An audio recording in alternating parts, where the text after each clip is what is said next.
welcome to the inaugural episode of 360 Half Seconds. My name is Kia. I'm the VP of Sales for 360 Vet Sales, and today with me I have our CEO, Matt Arena. Watch this space in the future.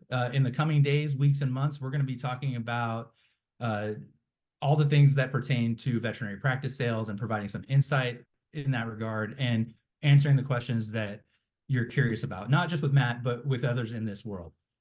So how it's going to work is you're going to get 360 half seconds or 3 minutes to basically answer a bunch of my questions and provide some insight that people would really feel is helpful. You ready for this, Matt? Yeah, I'm ready. Let's do it. Okay. So here we go. I got my timer ready to go, and your 3 minutes starts now. Excellent. Matt, today what I want to talk to you about is something that I hear quite often when I'm talking to veterinary owners, which is I'm not ready to sell my practice yet because I'm not ready to retire.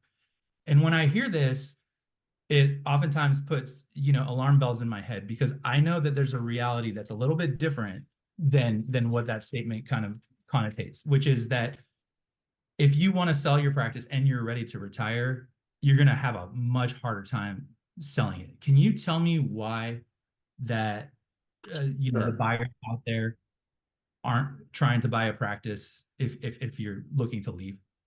Yeah. So I'm glad you asked that question because that question does come up a lot.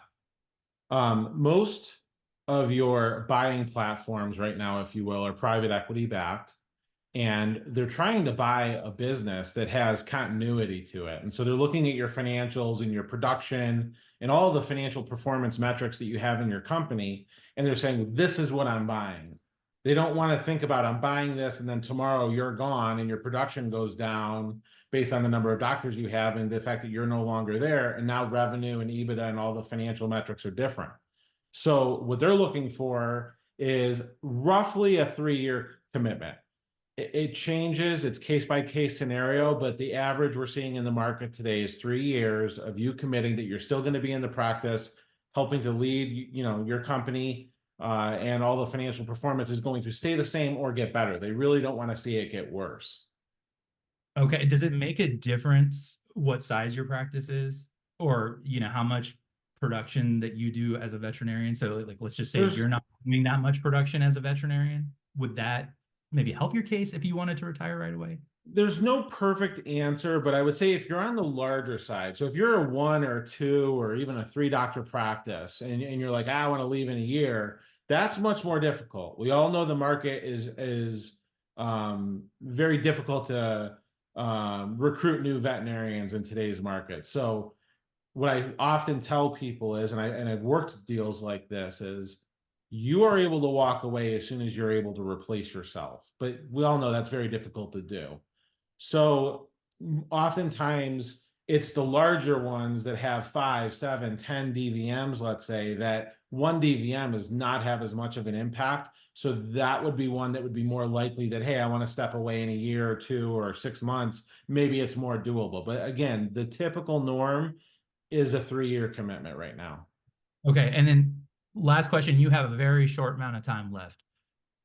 How much in advance should people prepare for selling their practice from retirement? How much in advance from retirement? Well, again, given that they're going to want you to stay on 3 years, you should at least do 3 years. Got me with the clock. I'll give you a little bit of overtime. Go ahead. So I would say at least 3 years, knowing that you're going to work for 3 years after the transaction closes. And the other thing that I want to make sure everybody knows is if you're thinking about doing this, you almost need to prepare a year, year and a half, maybe even 2 years in advance. Get your accounting in order, make sure your business is running with the right proper margins before you go through the process of actually trying to sell. Okay. Well, Matt, thank you so much. That's the last time I'm gonna let you go over, but since this is the first time we're doing this, we're gonna allow for it.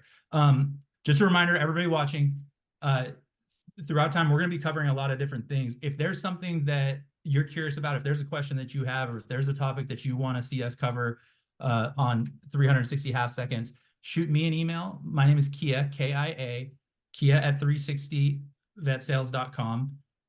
We'll be happy to talk about anything that we think will be helpful to you, the viewer. And then also, if you have any questions, if you're thinking about selling your practice, you have any questions about that, if you want our insight, you want our advice, if you even want a valuation, again, Kia at 360vetsales.com. We're happy to help you out.